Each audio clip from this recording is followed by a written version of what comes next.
Ladies and gentlemen, I think. We don't know if that's accurate. Who's first? Oprah. Who's number one? Oprah's had a pretty sure? And then the Bible, so maybe third. That's all she was working out. The Bible isn't a book club. I guess. Kinda. Maybe. Oh, it's a book club. I mean, I don't know. A lot of different versions. All the hotels. No, people read about it and then they talk about it, what they read about. And there's sub-clubs of the big book club. So church itself would kind of be the book club. So maybe the third largest. Well, there's a lot of churches. Yeah, second excluding Church of religion. Fudge. Let's maybe. exclude religion. Exclude religion. Excluding religion. Church and state here. Okay, second large. Well, cults. Yeah, what about cults? Well, what do you big book call clubs. cult? I mean, Church, I guess cults, now and we're. state. Anyways, That's where the leader. Women and children here, brother. I mean, runs the only through difference everybody. between cult Really? and religion is politics. Okay, I mean, and No, if ifs difference were is the- fits, we'd all be drunk. Appreciate you, D. But anyways, massive book club founder. Yeah, there we go. Big club. Ladies and gentlemen, Aaron Rodgers. We don't know where we rank. We don't know where it rank. We just try to figure it out. It's not easy, Aaron. It's not easy to figure out, you know? There's a few good ones. I think it's almost time to start the third season of it. Whoa! You know the first one's gonna be. We're gonna start off with a bang. Yeah, I could imagine. I feel like there's been some choices in the book club that have certainly been a part of some narratives or storylines that are happening in real time in a lot of lives. So I'm excited to hear what the first one is. Also excited to have you back on this week. How do we feel? Have we made any progress since the last time we chatted on the Achilles? Are you getting back for the game this weekend? Where are we as we sit on this October 24th with you, Aaron? Yeah, it's been a tough week of rehab. It's been kind of smaller gains. I think when you get to a certain point, you're not maybe having the jumps that I did early on, where you're out of a cast and you're out of a boot, and then you're in a shoe and you're up in the percentage in the Alter G. It's been more of a grind the last week or so, but a lot of good things we're trending towards. It's just a matter of trying to get down to 100% walking, like as far as it looking normal, and then after that, then there's progressions. I think that'll maybe start to take a bigger jump. But once I can get to walking normal in a shoe, which is close, really close, then we'll make a jump. And yeah, I invited Eli last night to do play a little catch with me maybe on Sunday. So planning on being back for our game as the road team at MetLife. But yeah, excited. I missed the guys. So excited to see the guys. Yeah, so obviously you were great on the ManningCast last night. Sounded good too. You know what I mean? There's a lot of things that are going to be said about the sound, the way you sounded. I thought it sounded great. Spot on. Had a little T-Pain reverb on it a little bit. Ow, wow, wow, when you were breaking it down. Then it went all the way the different direction. Had a little bass in your voice, and then he came down in there in between. Thought you did fantastic on there. We were pumped to watch. They were in my ear going, "You sound like a robot." And I said, "Does that mean I'm monotone and boring, or what are you talking about?" They said, "No, just go get some headphones." I'm like, "All right, I'll go get my headphones that I've taken some crap for, my old school ones, no EMF." So had to go get the headphones, and I think things cleared up a little bit. But I enjoy being on with those guys. Those guys, it's high level stuff. I mean, they're funny and great dad jokes, but when it comes to football knowledge, both those guys really know what they're talking about. And the stuff that they pick up on is the stuff that I see when I'm watching the game. So it's fun to be on with them and talk about that stuff. And then crazy stuff happens.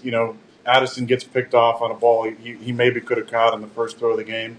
Then he rips the ball out of Ward's hands right in the first half. I mean, that was a pretty cool moment. Yeah, and I think that was one of the things, and we enjoy the hell out of the ManningCast as well. They got some augmented reality. Sick. I mean, he's got some real technologically advanced stuff over there that they got. And he had his kid, Mosley, and his friends lining up and doing the whole thing. And obviously the conversations with the guests are good.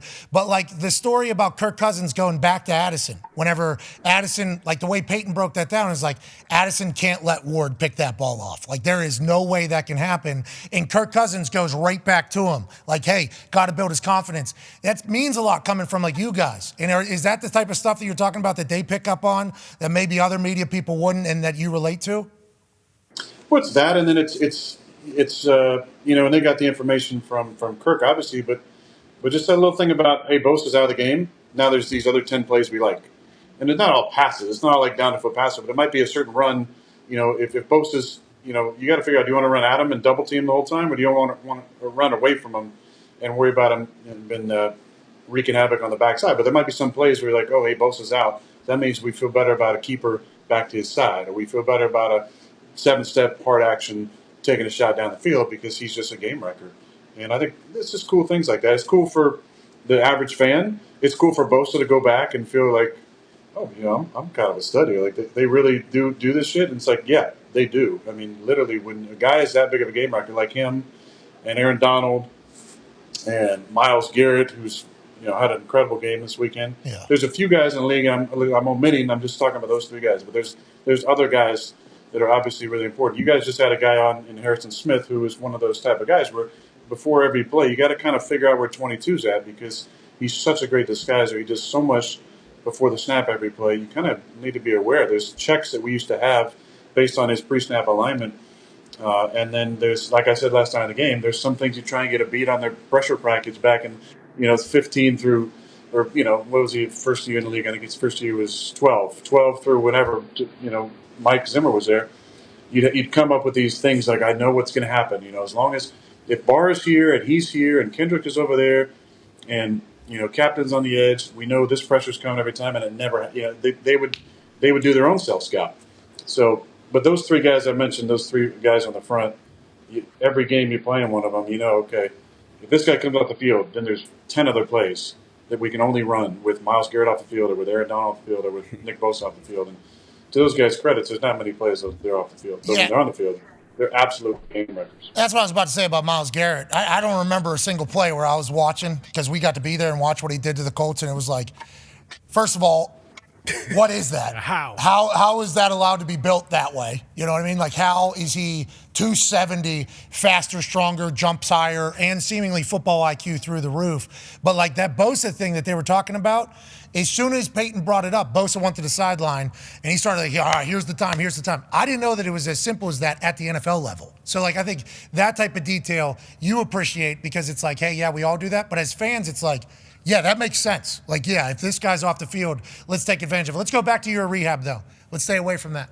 You're walking now? Are we using crutches at all? Are you walking now? What you got a limp? What's going on?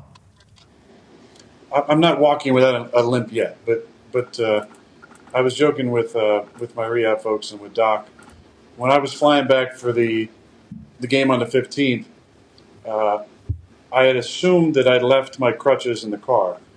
And by the time I got to the airport, there were no crutches in the car. And I felt like that was kind of a sign, like, okay, you're done with the crutches. So I haven't been on crutches since that day. But I don't quite have the strength in my calf to be able to walk without a limp yet. And again, based on normal timetables, I have to have some perspective here because I'm not on a normal protocol. However, I'm competitive, and I want to be walking without a limp. And so there's some frustration when you're not quite all the way there yet. Did you get crutches stolen out of your car, and that was the sign that you shouldn't use crutches anymore? Is that how this? No, I put them in my house in kind of not on purpose, but kind of hidden in the living room behind the door. And when I left the house, I'm able to walk, with a slight limp.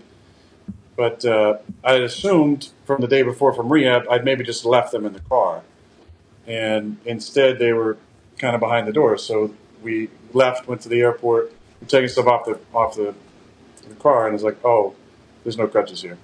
So I was like, okay, that's kind of apropos. That means I'm done with crutches. So thank the universe, huh? Universe is letting you know, hey, we've moved past the crutches. Remember what you did? You hid them from yourself. Yeah. Let's go ahead, and it's working out. I love everything about that. I don't know how, I can't wait to hear the internet doctors break down what just happened right there. I cannot wait to hear that. AJ, go ahead, pal. What does it feel like, honestly? Like your Achilles, you say you feel like your calf, it doesn't have the strength yet to walk without a limp. Does your Achilles, is it like shooting pain, or does it just feel weak? And is it like anything you've ever felt before? I mean, I've had some injuries, some frustrating injuries. Obviously, I did an ACL and had some knee recoveries. I had a Jones fracture, then upper body. I obviously had the collarbones, one with surgery, one without. This is a tough rehab for sure because there's just so many little muscles that you kind of got to re-wake up. And it's not just the calf muscles and the tibia muscles and the foot muscles. Just everything kind of need to work in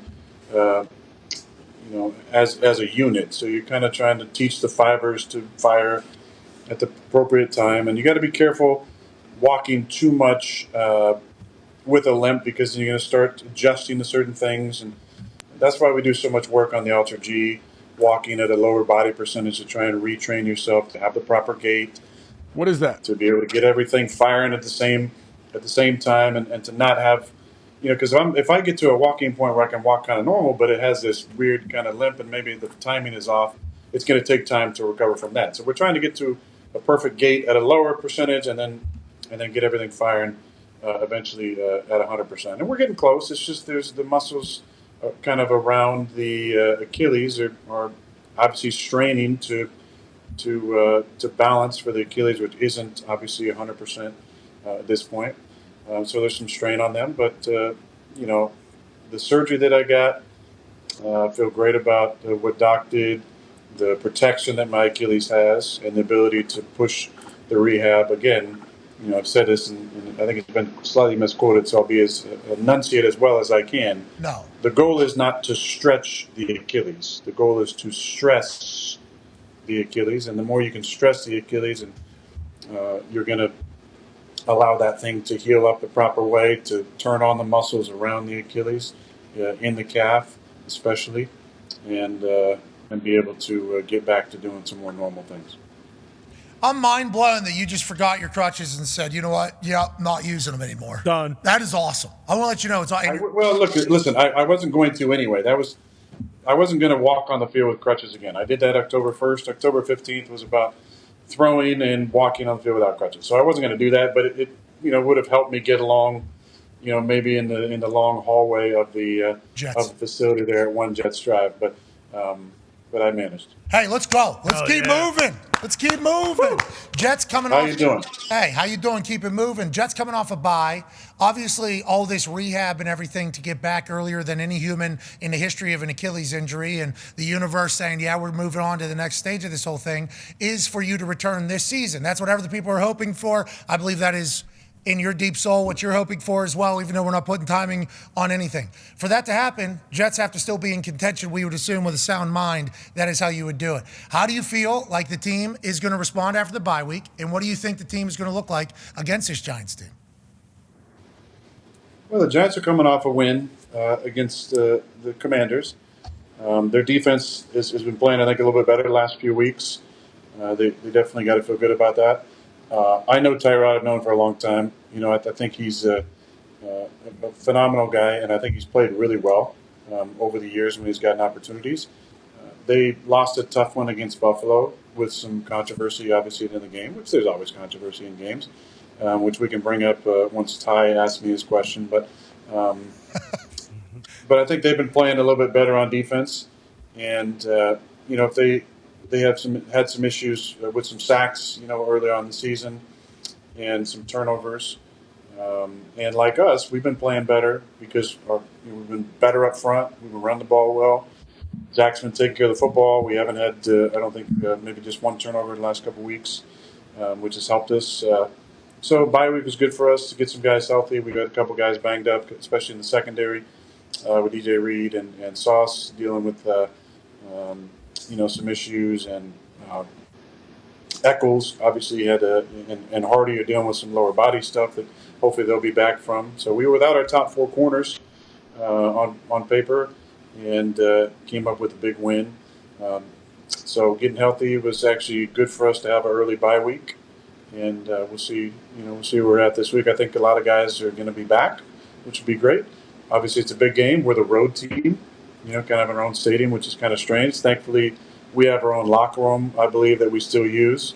I think there's 3 locker rooms there. There's ours, there's the Giants, and there's a away team. But yeah, it'll be fun to get back in there. And I know it'll be painted blue, but there'll be a lot of green in the stands. Well, whenever you and Eli are playing catch before the game, that's going to be a clash of the two sides. Oh, yeah. Because he is Giants royalty. You are now Jets royalty. Should I zing a couple at him? Let's make sure we win that game of catch. You know what I mean? I didn't know that playing catch was like a competition, and then I played catch with Odell Beckham Jr. at the Pro Bowl warm-ups. He won. You know what I mean? He won the game of catch with me. I mean, the things he was doing was absurd. I'm like, I had no idea that this was you need to beat him, okay, in this game of catch, Aaron. Okay, I will. Set the tone. Mm-hmm. You know what I mean? We need to set the tone for the night with that game of catch with Eli Manning. I'll throw a couple zingers at him. See if he can. And also maybe one of these. You know what I mean? Like, you know, like the snag. Oh, a couple one-handers? Yeah. Yeah, something to think about. So I got to show him up. That's what you're saying. I really got to show him up. Yeah, Eli will love that too. Eli won't be throwing it going, what the is this guy doing? Why? I thought we were just having a little fun. It'll be a blast. D-Bud has a question for you, Aaron. Hey, it's been a lot of talk in the football world about sign stealing lately, and obviously you're one of those quarterbacks notorious for using a bunch of signs with your receivers, you know, as well as Peyton and a lot of the other great quarterbacks. Interested if you have any stories of any elaborate schemes to get your signs, and is there a certain level of paranoia with that when it comes to quarterbacks and teams, when it comes to signs and things like that? Yeah, DB, great question. You know, I was in the old system, in the old NFL before there was a headset, a microphone in the defensive headset. So stealing signals was always a part of what was going on. And there were, you know, certain guys over the years who had that as a responsibility. I know in college, I just know actually reading the stories this week, I didn't realize that you weren't allowed to do like advanced scouting, sending guys to another place to scout on them. I find that very interesting, different, but, you know, whatever, that's the NCAA's rules. In the NFL, it's been going on forever, and there's always sign stealing that's gone on. It's part of competitive advantage, I think. I think that there is, you know, one thing to think about is, number one, you have to get the signal right. You have to see a signal. And in college, it seems like there's 4 or 5 guys signaling. Now, maybe they know based on a shirt color, you know, one guy's wearing a yellow shirt, one guy's got a red shirt, one guy's got a green shirt. They can figure out who's the one actually doing the real signaling. Yep. I would assume that the team would want to, you know, be careful and have multiple guys signaling. It could be the live guy or could not be. But listen, you got to know what the signal is first, and then you got to relay it, and then you got to go make the play. So there's a lot that goes on. It's not just this like blanket, like, oh my God, they got the signal. What a great advantage it is. It's like, well, you still got to go out and execute. I might know what I might look at a secondary guy and he gets a signal that I know for a fact means cover 4, right? And then we got to still go out, and even if I check to a cover 4 beater, you know, and out in the post, right, to 2 receiver side. Yep. I got to drop back. We got to block him up. Then I got to get that safety cover 4 guy. He needs to do what I need him to do. That you need to jump that out route, and then I need to throw the post. My post guy has got to win on the outside. Then I got to throw a perfect ball, and he's got to make the catch. If anybody has anything different, if I get sacked, pressured, safety doesn't jump him, who gives a shit if you know what the signal is? So I think it's a little more intricate than just like, oh my gosh, what a scandal. Now in college football with the rules, and I read the article yesterday about, you know, how many different games that this person was going to, and they were sitting one side and the other side. It seems like there was some sort of elaborate scheme that was going on, but you still got to execute it. It's like when the New England filled the walkthrough of what, Carolina or the Rams, one of those years, right, in the Super Bowl. Yep. What does that actually do? You know, like, you know what some of the plays are. Well, it's cheating. It's cheating, Aaron. I'm not saying it's not. It's there's some questionable ethic things about it for sure, but you still got to go out and execute and be able to react in the moment. Oh my God, they're in this formation, which means you're going to run this and echo it to everybody on the team, and then and then hope that they're going to do any sort of adjustment to that specific play. So there's a lot that goes in. There's a lot. It's not just so cut and dry like cheater. They know every play. That's why they stopped him. It's like, well, there's a little bit more to it than just that. We're all very confused, and they're assuming that there's going to be some video that is going to be released to the public, and they're saying, like, because your point, ethically and morally, I think that's why the New England thing was such a big deal, because, like, everybody's trying to steal signs, but if they were recording and then breaking down, digesting, having it, and then you got Ernie Sims there as well, who's supposed to be this super genius, it feels like everybody just got mad to the level in which they went. It feels like that's the same conversation with Michigan. I don't know. It just feels like that's probably what it's going to be. But that's not been proven at all. There was a situation about 17 years ago where there was somebody filming signals on the sideline of a game, and AJ was there for this one. And I remember thinking, okay, and this is like old, this is, you've got a camcorder on his shoulder filming, right? What are you going to do with that? So you're filming a defensive signal. You're not using it for that game. You're put in some sort of vault that if that coordinator goes somewhere else, and again, you still have to go through the whole process. Oh, I know what the signal is. Now I relay it to my guys. And then now they got to go, execute against what the signal is without changing signals. A lot can happen. There's an advantage. There's some ethical things about it possibly, but I don't think it's such a crazy advantage as maybe it's being portrayed. Yeah, but the headline says they're cheating, so Yeah, let's make sure we remember they're cheating out there. Got a good team this year too, Aaron. I mean, they got a good team this year. Go ahead, AJ. Why don't they just put speakers in the helmets? I know Matt Rule had a great answer about this, but Aaron, what's the reason that college is lagging behind? We wouldn't have to have all of that hoopla going on the sidelines if we just had one speaker on defense, one speaker on offense. That's a great question. I was watching the show earlier. I saw what Matt Rule said, and I agree completely. There was, between 2005 and 2008, there was a committee that would talk every single year about putting the microphone in the helmet. And I'm not going to name names on coaches, but there was one long-tenured head coach who was also an offensive guy who would give a dissertation about why it's way too big of a competitive advantage to have a microphone in the defensive side. And he was able to beat it back until my first year starting, which was 2008, when they said, you know what, the hell with that. Like, let's just avoid all this sign stealing that's going on. Let's even things up. Let's put a microphone in the defensive headset. So I don't see why they don't do it. College football is basically professional football. Most of the guys getting paid. Free agency is way better down there.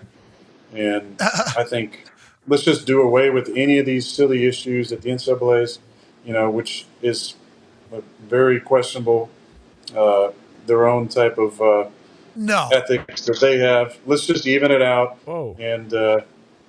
and give them a microphone in the defensive helmet. And while we're changing things, AJ, didn't you say just let the baseball players take all the steroids still? Yeah. Like back in the day whenever they were doing their thing. No, but it was a fun era to watch. It was incredibly unhealthy, but boy, they were hitting bombs back then. But I don't think any of us fully understand why there isn't a headset especially with the money that's available now. I guess back in the day, maybe some programs wouldn't have been able to afford it, but now it feels like any school athletic budget could afford it and kind of move forward. There's a video now circulating that is adding to the degree in which Michigan knew these plays. So here's CJ, obviously look to his side. Look at that back area, okay? They're looking for who's giving the signal. And look at everybody. Hey, hey, the whole sideline is sending in a message to the Michigan D-line. It's like as soon as he looks to the side, okay, now we got everybody. What is it? What is it, guy with the white guy with the beard? Let's look there. There's a lot of guys looking over there. What they're doing there, the pointing to the sky means pass right there, right? Yeah. They're all pointing, running pass. That's awesome. So those guys are pointing to the sky. That means it's a pass. And I don't know what the other people are doing. I can't tell. Could have gone from the game. But I do love that the entire team's on board. It's not just one person on the sideline. No. It's not, we don't have the headsets, okay, like the NFL does. So we need everybody in on this. So if you're not on the field, let's remember we're looking to small white with beard, and we are all giving a sign to everybody out there. What is it? Pass.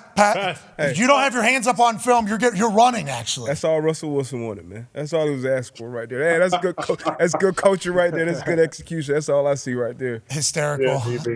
Ty has a question for you, Aaron. Aaron, obviously you guys are coming off a bye this week, and it gets talked about a lot about how certain coaches or teams are really good coming off the bye. I think with Mike McCarthy, you guys are always very good in Green Bay.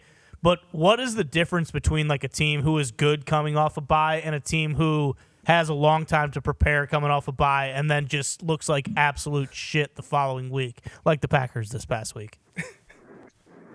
Jeez. First of all, what I always appreciated about Mike was you came in Monday and then you got out. So you had the entire week off. I think that's really, really important. That's what I was telling our guys. And thankfully we won against Philly, and Woody changed his tune and allowed the guys to get out on Monday. But I feel like it's important to get the guys out of the building. Get them out, get them refreshed, let them reset, let them get away from it. That's first and foremost. Second is be careful how much self-scout you want to do. I think some coaches from time to time would take that week, and the coaches usually have to work Monday, Tuesday, Wednesday, maybe Thursday, and then they're off. And there is a lot of work that goes on. Sometimes I think the self-scout can get a little bit much, because what some coaches don't understand is you want tendencies. So as much as you self-scout, look at what you're doing, and doesn't mean you got to change it. What works is usually going to work for the entire season. But when you get tendencies, that's when your offense becomes dangerous, because then you can have adjustments off the tendencies. Line up the exact same way. You've lined up 25 times in 21 personnel, and you've run this play 12 times. Line up the exact same way. You did those 12 or 25 times in 21 personnel, and run something off of that. Because, or also find a way to run that play with a different motion or a different adjustment, or even you're in 12 personnel, but you're lined up as if you're in 21 personnel. You need to have staples. You need to have tendencies. That's where the big plays come from. Sometimes this over self-scout makes you go away from some of the things that got you to that point that were successful, and then you realize later in the season, oh, that stuff we did really good before the bye week, maybe we should get back to some of that shit, because that's when we were moving the ball pretty well. Early bye week, though, for you guys out there at the Jets. Obviously, nobody really loves it. You said it came at a perfect time. Can you do as much change, or is that why like a later bye is much better? Oh, I don't know. I mean, I think it just depends on where you're at a lot of times. I think for us, this year was important because of our defensive injury stuff. But sometimes you like it later to, like I always like to kind of just in the middle, just so we had a chance to kind of get the first half of the season going and get the second half of the season. Like week 9 was always the best. Play 8 games, take a break, play 8 more. But, there's certain times where you maybe wish you had a bye. Like last year, I wish we maybe had a bye after that London trip, because we just kind of were gassed and came back and lost, 4 more after the bye. And obviously hindsight is 2010, better than 2020. So it's 1 feet you is see 10 things a little feet. clearer, but Yeah. but you never know. I mean, we were always good after the bye, I think, because Mike kept it simple and he gave us the whole week off. I think there's a lot to that. You've given a couple relaxed speeches, without knowing you're doing it to Green Bay Packers fans. I don't know if you heard the tone in which Ty just asked his question, but boy, it's getting loud in Green Bay right now. I know you're in Malibu with the Achilles and the Dolphins. Yep. And I know you got your eyes on the Jets back home. That's home for you right now. It's loud in Green Bay, Aaron. It is loud over there. I don't know if you've seen that. Well, let me just address 2 things that I want to address. Number one is look at how much the narrative can change from week to week. Yeah. Look at the narrative that was there about Zach Wilson, about our team, and then we win 2 games, and it's now Greeny's saying we could win the division. Like nobody was saying that shit a few weeks ago. A lot of things changed. Look at Minnesota. KOC's going to be out. They're going to trade everybody. Kirk's getting traded. They're shutting down Jefferson because they're cashed in the season. And they win 2 games. Now they're half game out of a playoff spot.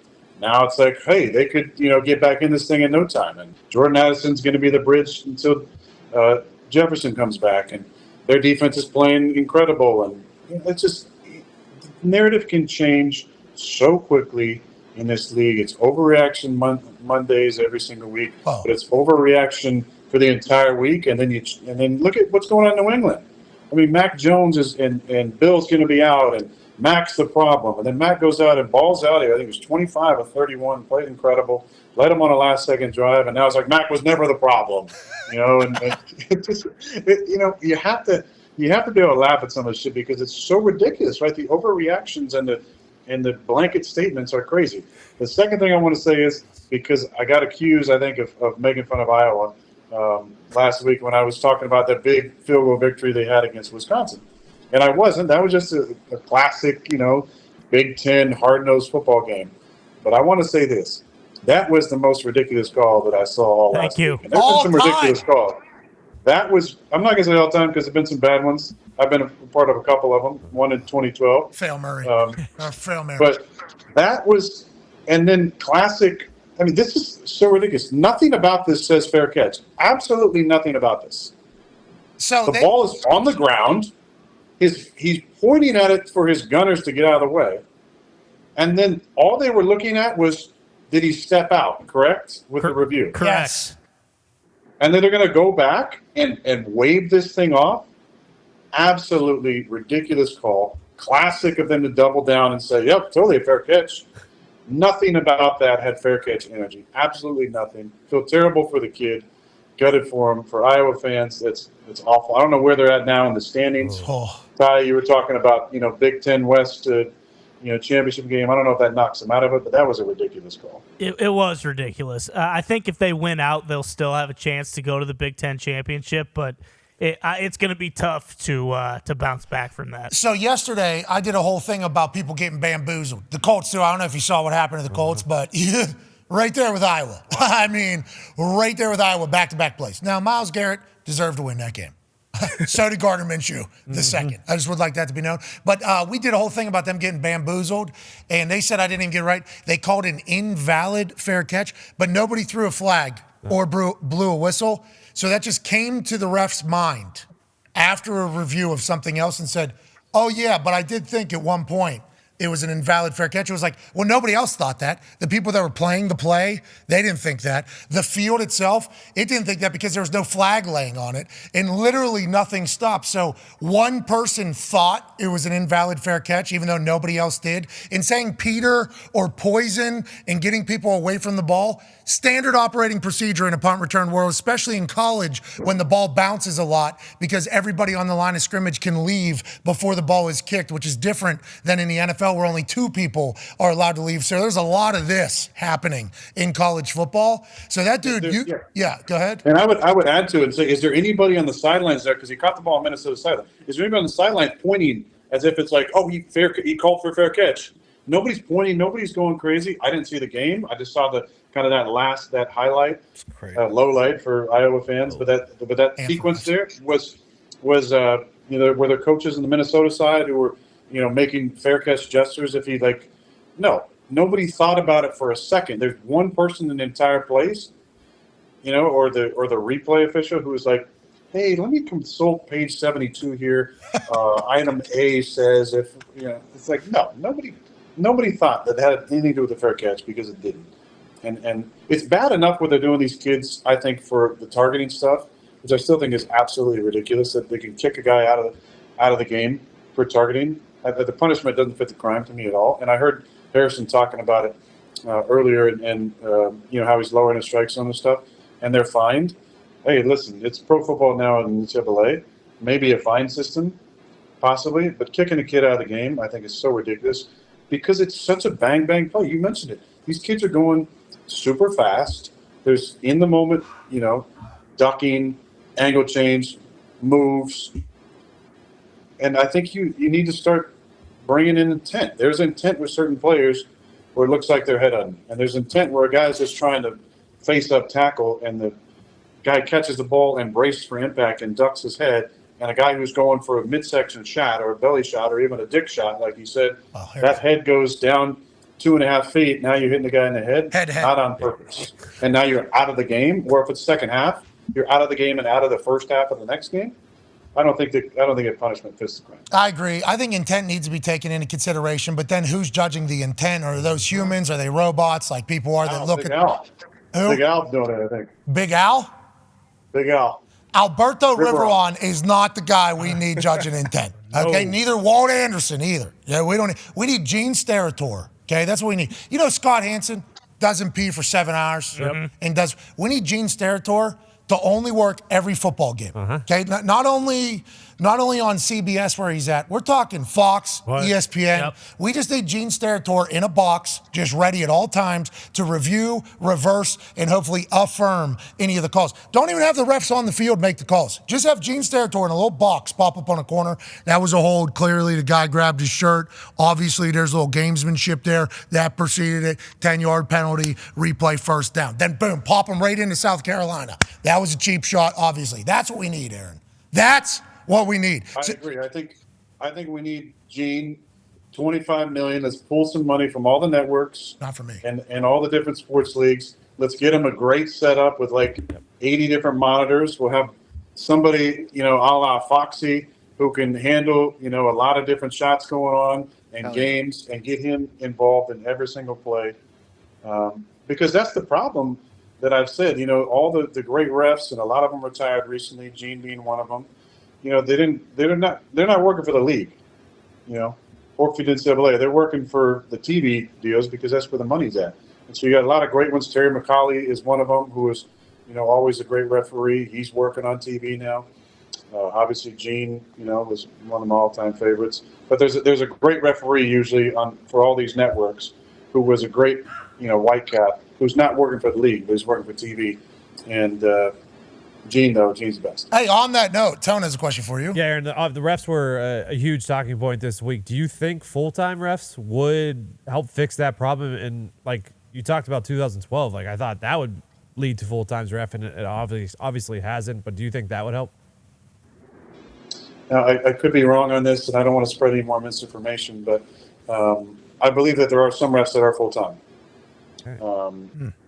Again, you can fact check me on that one, but I do think that it would probably help to have all of them full-time. I think an increase in pay probably as well. It's a really important part of our game. We're a billion dollar industry, and I think those men and women deserve to be paid appropriately, where they can make this their full-time gig. There was thoughts about, if we make it full-time, are they watching too much film? Does that bring in bias?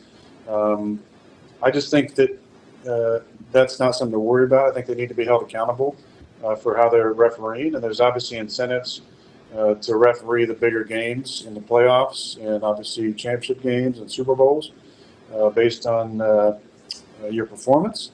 But I think it's incentive enough to be as objective as possible. But I think that those men and women need to be paid appropriately, and they got a tough job to do to make calls in real time, and they're as scrutinized as the quarterbacks and kickers are, as they have one job to do, and that's to interpret the rule book in zero time possible. I think it's good that we have kind of the extra official in the box to help them out with certain calls. And Yes. avoid some of these unnecessary challenges. But I think, full-time, yes.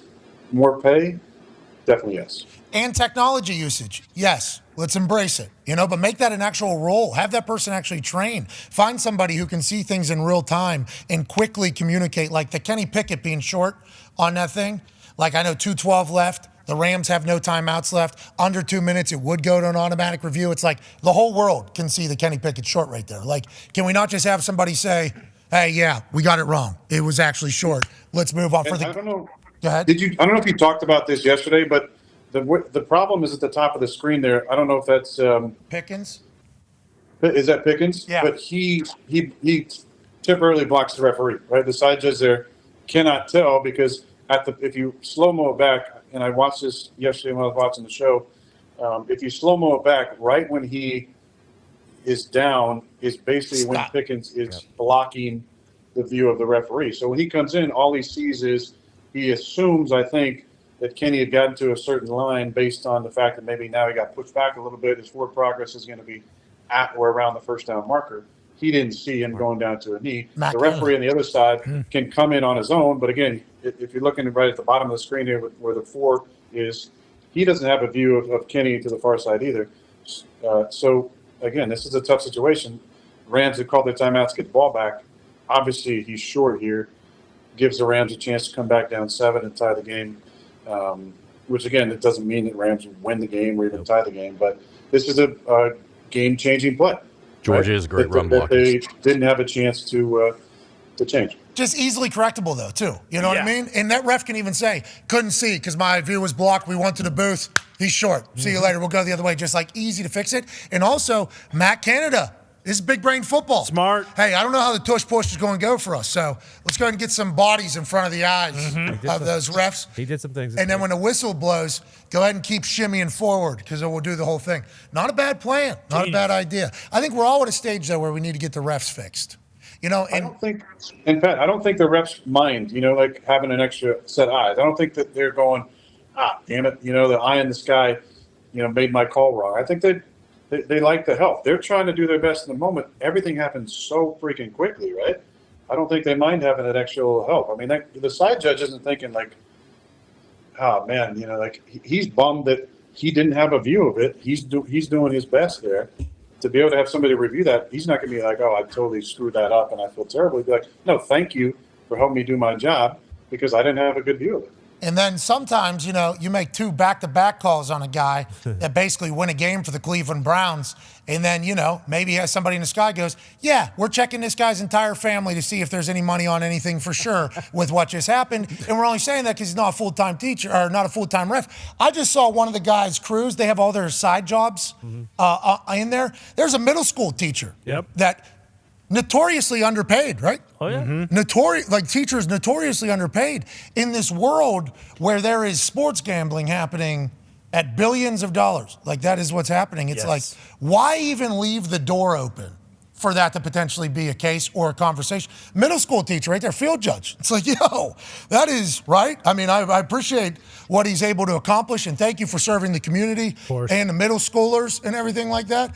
But it's like, let's make sure there isn't any wandering eyes, in this world that we're in right now. Brad Freeman, sports part director. That's what Zeke did, I think, coming out of college. Yeah, he's probably cruise director at one point too, just like Zeke was. But it's like, this shouldn't be a ref. This shouldn't be a case. This should not be. There's another teacher in there. It's like, we assume everybody has good intentions, but also let's leave this conspiracy fodder aside if it's possible going into this next generation. You know what I'm saying, Aaron? Well, yeah, and I'm going to go away from the conspiracy father here, and I'm just going to give a little shine to Mr. Land Clark, because have you seen that guy's biceps?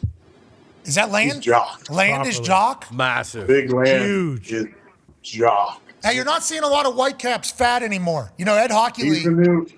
He's the new Hockey League, man. Ed used to be, wearing those mediums and jock. And now his son Sean has been doing a lot of biceps, but I think Land is kind of setting the standard right now. So big shout out to Land Clark for having the biggest biceps of the Whitecaps in the league, and to all the other Whitecaps out there.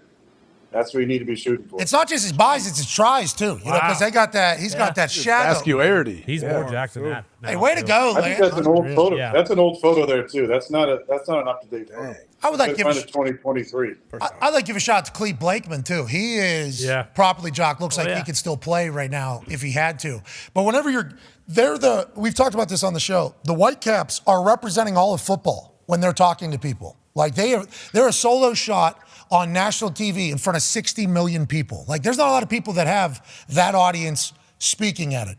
We need those guys to all have moxie too. You know what I mean? Like the guys who are scared to make their calls publicly, it's like, everybody knows that they have no clue what they're talking about. That's just your natural reaction whenever you see that. So whenever there's a little bit of moxie and a little bit of confidence, that helps a lot too, I think. That's a big deal.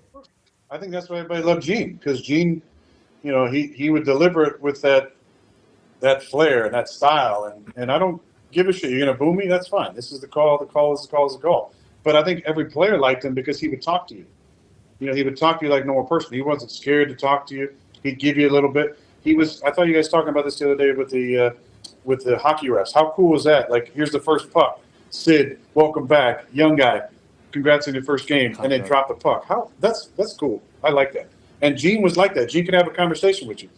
He'd slap you on the ass and say, hey, stop holding there. Hey, hey, the side judges said scoot up a little bit. We don't want to call it tonight. Now just scoot up and, do this. Or, hey, pick up that, I'd look over at Gene sometimes. He's like, that was a good hit.